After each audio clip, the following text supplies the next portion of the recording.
Vamos começar a aula de hoje. Antes de mais nada,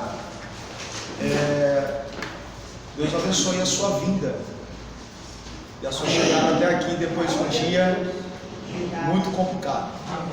Para começar, quem aqui está começando pela primeira vez? A esposa do irmão Leandro, a Carla, o que mais? E quem não está com material? Levante assim a mão. Quem não tem material? Tá? Quem não tem material, na quarta-feira eu trago, tá? Se você puder se aproximar de alguém que tenha, ok? Evangelho de Lucas, capítulo 4. Lucas, capítulo 4, versículo 1 ao 13.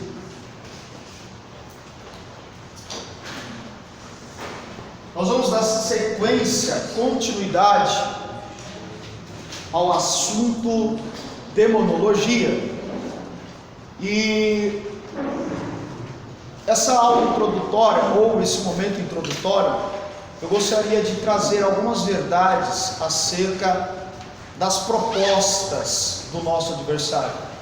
Nosso adversário, ele é um ser que trabalha muito em cima da proposta. Preste atenção. Alguém aqui trabalha com vendas? Quem é vendedor? Bom, você como bom vendedor sabe que para você conquistar o seu cliente, olha só, amém? Todo vendedor sabe que para conquistar o seu cliente, ele nunca de cara oferece um produto sem antes falar das qualidades do produto. Sim ou não?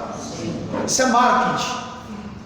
Todo vendedor, antes de apresentar o produto, ele vai primeiro falar das qualidades do produto, seja qual for o produto. O vendedor nada mais é do que o vendedor de ideias. Ele vende a ideia de que o produto é bom, e isso vai fazer com que você seja seduzido a adquirir o produto. Se você, como vendedor, tiver a felicidade de vender bem a sua ideia, ou a ideia de que o produto é bom, certamente você vai conseguir com que o cliente compre o seu produto. Aliás, essa é a grande marketing, ou esse é o grande marketing de Satanás. Satanás, ele é um bom vendedor de ideias, um bom vendedor de propostas. Primeiro, ele te oferece e te mostra a ideia do produto. Ele não vai oferecer o produto de cara.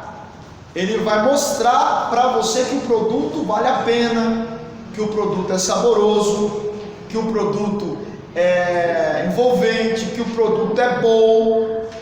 A atitude de adquirir o produto é das suas vítimas. E olha só que coisa interessante, dentro dessa ideia de marketing do diabo, de Satanás, Satanás, ele é o maior marqueteiro de plantão. Qual que é a principal ideia de um marketing, ou de alguém que trabalha com marketing? Vender a ideia do produto. E a aula de hoje vai começar nesse sentido, de que Satanás te vende a ideia, e quem compra o produto somos nós. Ele convence, né? Ele te mostra que o produto é bom, que o produto vale a pena. E esse produto tem nome. Qual é o nome?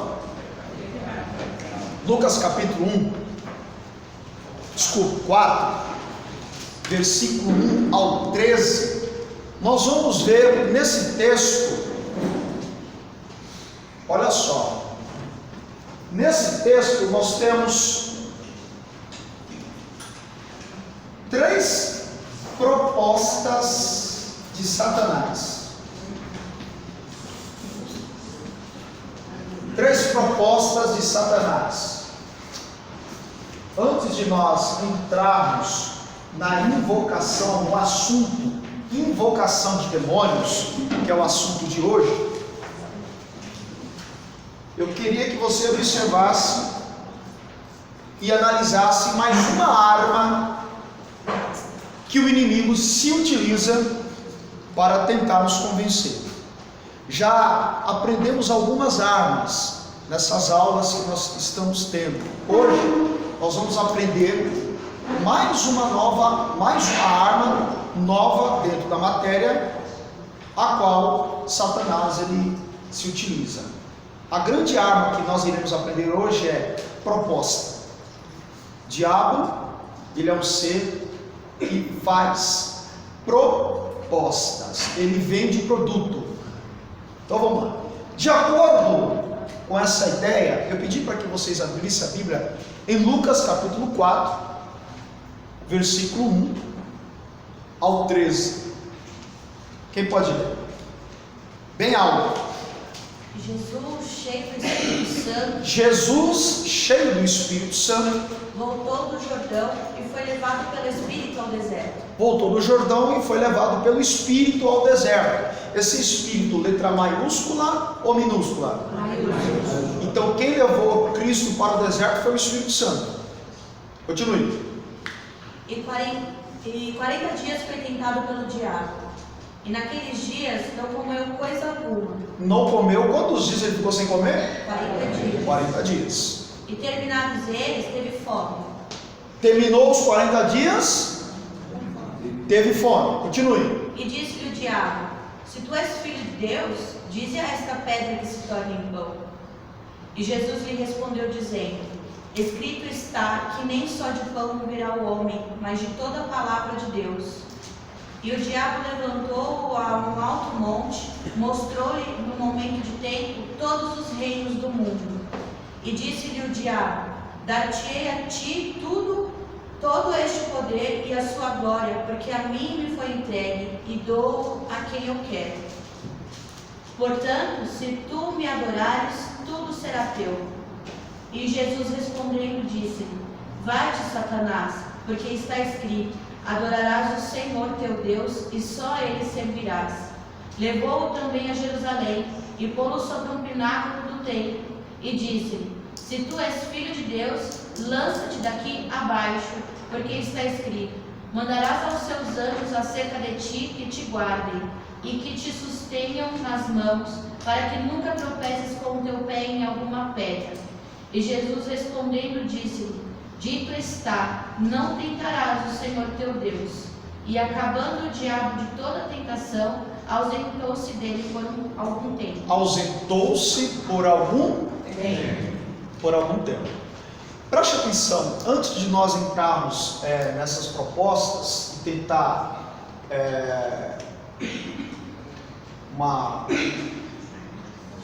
assimilação para os nossos dias, é claro que essas três propostas elas se repetem. O diabo fez essas propostas para Cristo e o diabo continua fazendo essas três propostas para todos os mortais todos os dias. Vamos lá. Antes de nós entrarmos propriamente nesse assunto, preste atenção. Jesus ele é didático. Como assim didático? Quando uma criança vai para o prezinho, ou a creche, ou a escolinha, a professora, quando vai ensinar, ela procura entreter essa criança a partir de ilustrações, objetos. Ou seja, é pedagógico. O que é pedagogia?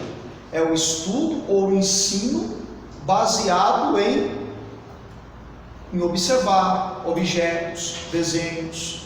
A forma pedagógica da criança está interdita dentro da proposta de ensino da professora. Tente imaginar Cristo agindo dessa mesma forma. Cristo ele é pedagógico. Como assim?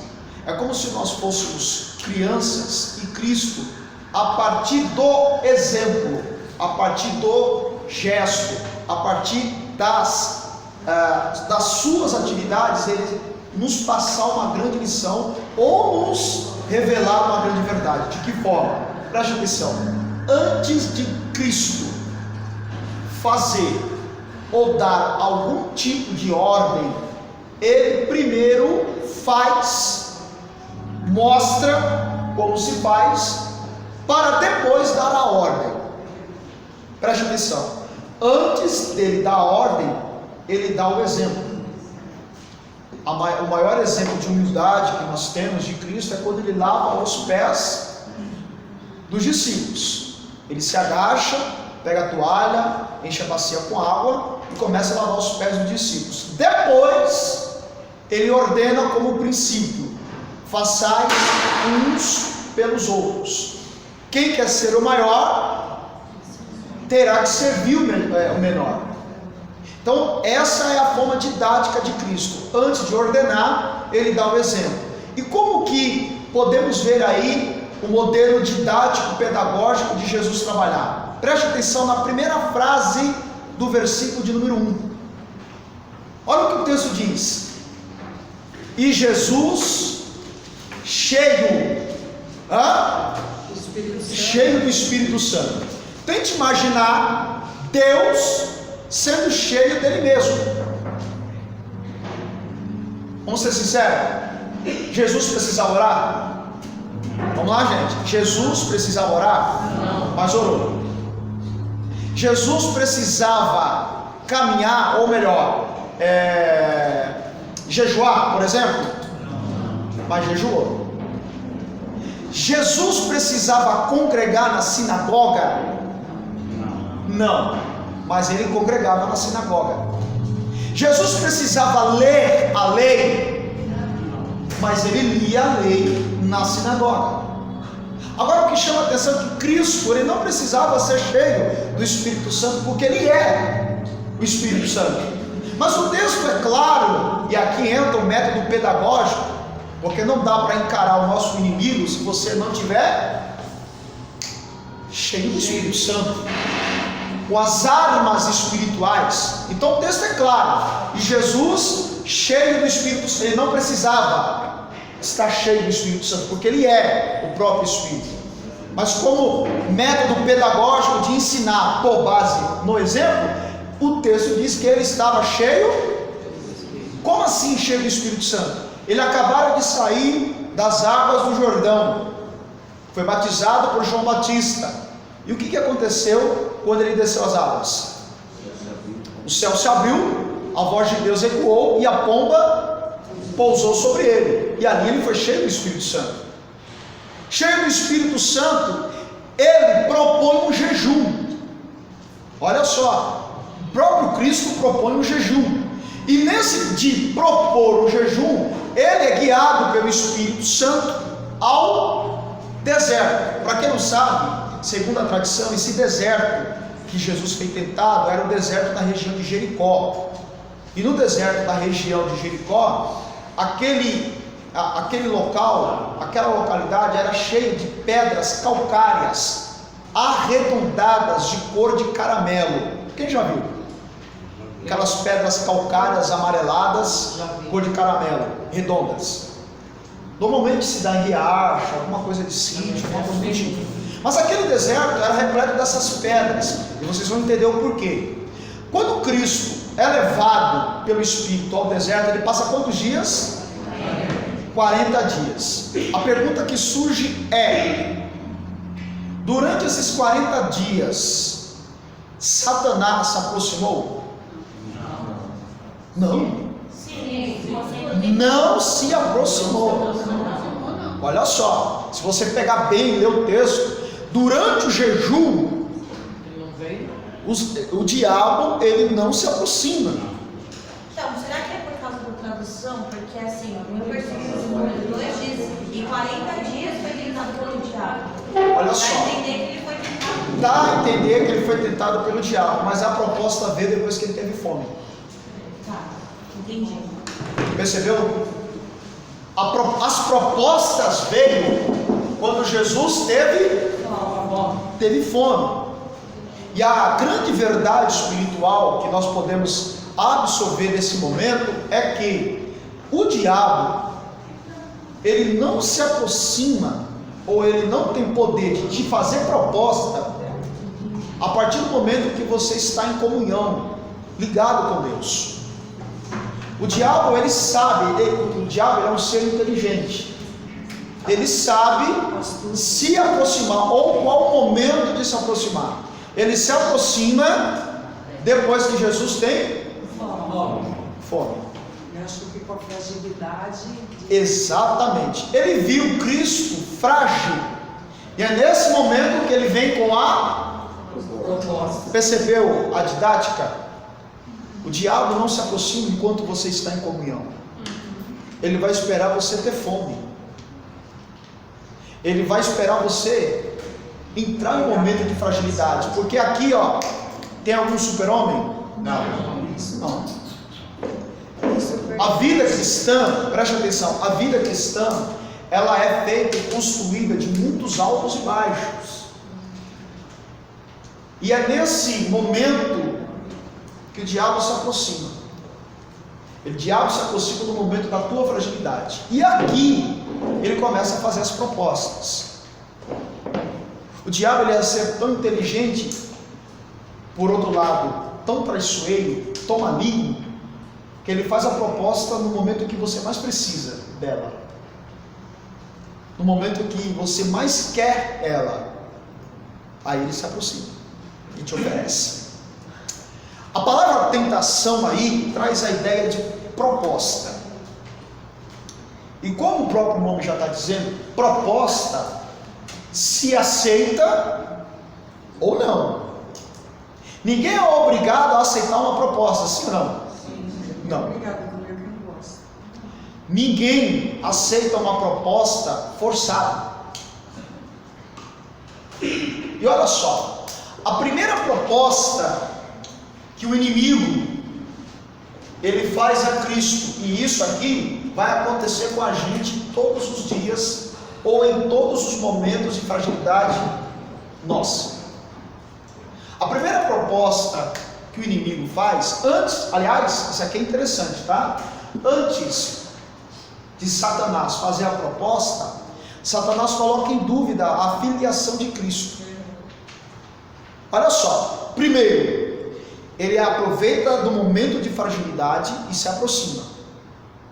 E segundo, coloca a filiação de Cristo em xeque. Se tu és o Filho de Deus. Uma das grandes armas do inimigo é uma coisa que costumeiramente a gente tem: dúvida. Olha só, o grande causador das dúvidas é o inimigo. E eu vou lhe provar biblicamente. Um dia, Elias, salvo engano, no primeiro livro de Reis, capítulo 17, 18 e 19, ele, diante daquela batalha entre os falsos profetas e o verdadeiro Deus, ele vai olhar para a nação de Israel e vai dizer assim: por que vocês cocheais em dois pensamentos? Perceba que Elias percebe que o povo está em dúvida. Olha o que Josué diz, veja aí, Josué capítulo 24. Josué capítulo 24. A primeira segunda Reis? Primeira Reis, capítulo 17 a 19. Tá? Olha só, o que Josué vai dizer para o povo. Olha só, o povo está às vias de entrar na terra prometida. Josué 24. O povo está às vias de entrar na terra prometida. Só que Josué detecta a dúvida nos corações dos hebreus. Olha o que o versículo 15 diz. Josué 24, 15. Quem pode ler? Porém, se vos parece mal aos vossos olhos servir ao Senhor, escolhei hoje a quem sirvais. Se aos deuses a quem serviram vossos pais, que estavam além do rio, ou aos deuses dos amorreus, em cuja terra habitais. Porém, eu e minha casa serviremos ao Senhor. Gente decidida. Perceba que aí, ó, nesse versículo, nós temos uma atuação maligna, a atuação de um sentimento maligno e a atuação de um sentimento vindo da parte de Deus. Qual é o sentimento vindo do maligno só nesse versículo? A dúvida. Se vos parece mal servir ao Senhor, em cuja terra habitais, se Deus é Deus, sirva a Deus. Agora, se vocês querem servir aos deuses dos cananeus em cuja terra habitais, então servis. Eu, porém, e minha casa serviremos ao Senhor. Nós temos aqui um sentimento de dúvida e um sentimento de certeza. O sentimento maligno da dúvida e o sentimento divino da certeza. Perceba que a dúvida, ela não procede de Deus. Gente, a dúvida não procede de Deus. Eu te pergunto, qual é o benefício de um coração duvidoso? Me apresente um benefício da dúvida. Alguém pode me apresentar um benefício da dúvida? Não tem. Se há algum benefício da dúvida, isso se chama reflexão. Se você está em dúvida, o que ela sugere? Pense. Olha só, eu posso dizer que além da mentira, Satanás é pai da dúvida. Se tu és o Filho de Deus. O diabo sabia que Cristo é o Filho de Deus, sim ou não? Sim. Mas dentro da fragilidade daquele momento, o diabo propõe a dúvida. Se tu és o Filho de Deus. Olha o que o próprio Cristo vai dizer em Mateus capítulo 6, vamos lá? Mateus capítulo 6, versículo 24.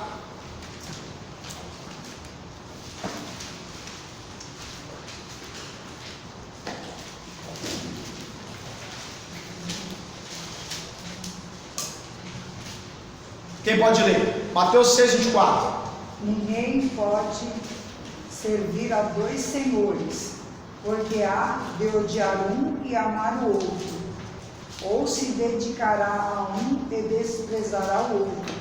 Não podeis servir Deus e a Mamon. Dúvida. Se amar um, vai ter que desprezar o outro. Não podemos servir a Deus e a Mamon. Dúvida. Olha só, quem promove a dúvida é o diabo. Então vamos lá. Se a dúvida, eu te pergunto, qual que é a probabilidade de Deus estar no negócio? Nenhuma. Gente, as decisões são tomadas a partir de examinar a Bíblia. A Bíblia, ela está aqui para ser examinada. Deus não está por trás da dúvida. Deus trabalha na certeza. Eu e minha casa, certeza. Onde há dúvida, Deus não pode estar. Não pode operar. Mas, como Cristo aqui não tem dúvida da sua filiação, o diabo se aproxima no momento de fragilidade e diz: se tu és o Filho de Deus, transforma essas pedras calcárias, amareladas, redondadas, semelhante aos pães que os judeus comiam. Se tu és o Filho de Deus, ordene para que essas pedras se tornem pães. O que está por trás dessa proposta? Eu pulei aqui a ordem, tá? Mas eu vou pela ordem aqui do jeito que eu coloquei. O que está por trás dessa proposta? Interrupção do devocional. Satanás está propondo por trás dessa proposta a quebra da intimidade. Como assim? O diabo está propondo a Cristo parar com o jejum. O diabo, ele está propondo para Cristo parar de jejuar. E vamos ser sinceros, o jejum é ou não é um elo forte de intimidade, de devocional?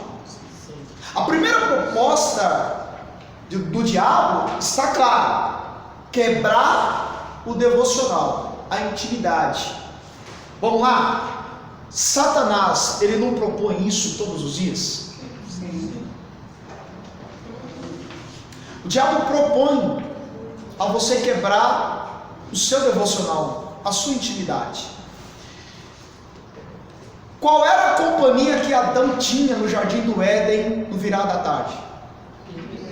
O próprio Deus descia e mantinha comunhão com Adão. Tente imaginar a conversa de Deus e Adão no jardim, gente. Tente imaginar as conversas que Adão teve, porque quando se fala de livro de Gênesis, nós não temos a ideia de quantos anos, quantos mil anos, quantos milhões de anos havia esse diálogo entre Adão e Deus, porque o tempo só entra na humanidade quando há o pecado. Perceba que quando Adão e Eva comeram do fruto, a idade deles começou a ser contada, porque eles eram eternos. Tente imaginar, porque quando se fala de Gênesis não tem data, não tem década, não tem século. Tente imaginar o diálogo que ele tinha com Deus todos os dias durante milhões de anos. Confiança. O diabo veio e fez a proposta para Eva, sim ou não? Deus sabe que no dia em que você comer do fruto será igual a ele. Vendeu a ideia. E Eva comprou o produto.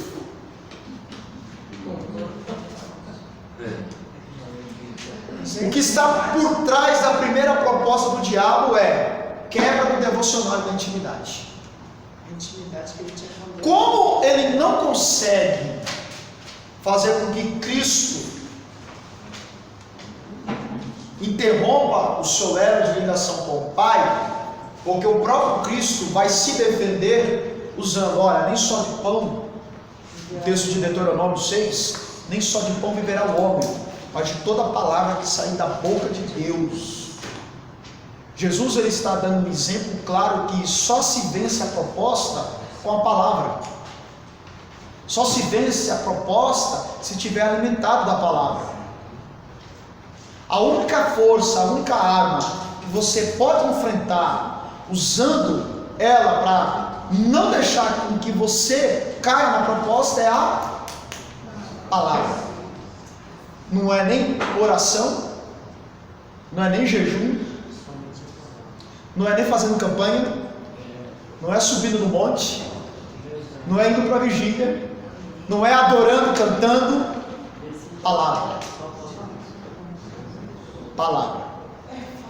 Segunda proposta: como o diabo não conseguiu fazer com que Cristo interrompesse o seu elo com o Pai, ele vai lançar uma segunda proposta.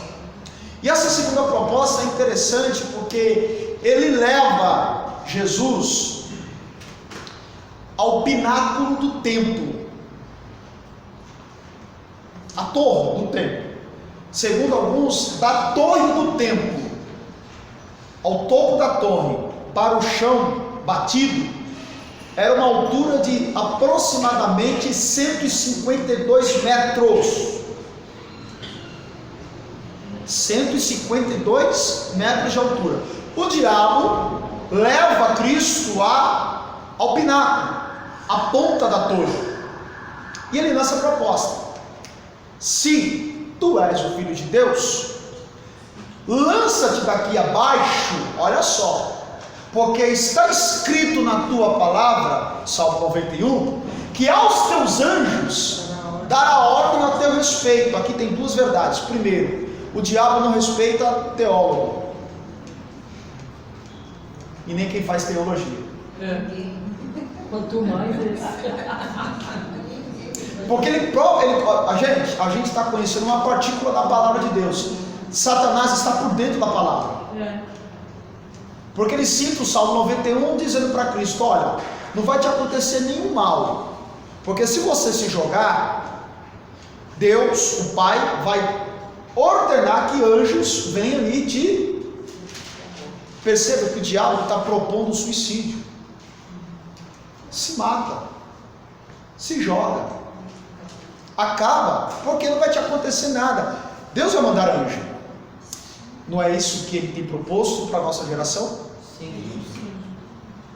Porque, vamos lá, quem está com um abalo emocional, quem está vivendo um drama emocional e quer tirar a sua própria vida, na verdade ela não quer se matar, ela quer matar a dor que está dentro dela.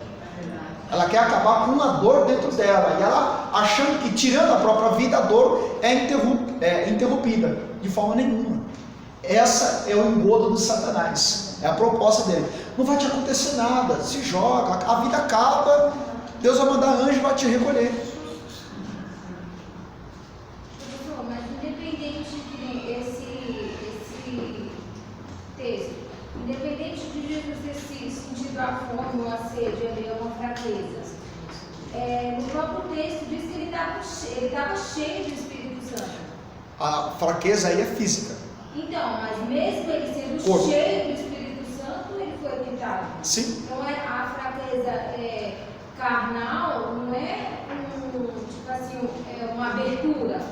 É a fraqueza espiritual, no caso, não? Não se trata nem de fraqueza espiritual, e eu acredito que nem se trata de fraqueza carnal. O diabo fisicamente se aproveitou de uma oportunidade em que Cristo sentiu fome. Isso é o que o texto diz. Eu estou tentando aplicar uma verdade, um princípio espiritual, que na fragilidade nossa, o diabo se aproxima como ele se aproximou de Cristo. Só que Cristo, há uma diferença entre nós e Cristo. Cristo não aceitou a proposta, e nós aceitamos. Essa é a diferença.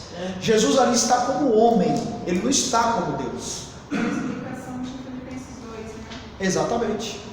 Ele se humanizou, né? Se humilhou, e ao ponto de se comparar e ser como um de nós. Ele está como homem sendo tentado. Só que ele superou, não quebrou a sua intimidade e não aceitou a proposta. Nessa aqui, de se jogar, ele está propondo, olha só, uma demonstração de poder sensacionalista. É como se o diabo se aproximasse de Cristo e dissesse assim: se joga, isso é bom, não vai te acontecer nada. Percebeu que muitos de nós estamos caindo nessa proposta? A tentação de demonstrar que nós somos bons. E aí, gente?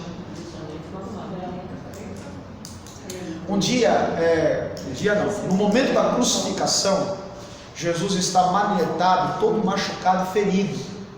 Só que Pilatos quer inocentar Cristo, e os fariseus ordenando a crucificação.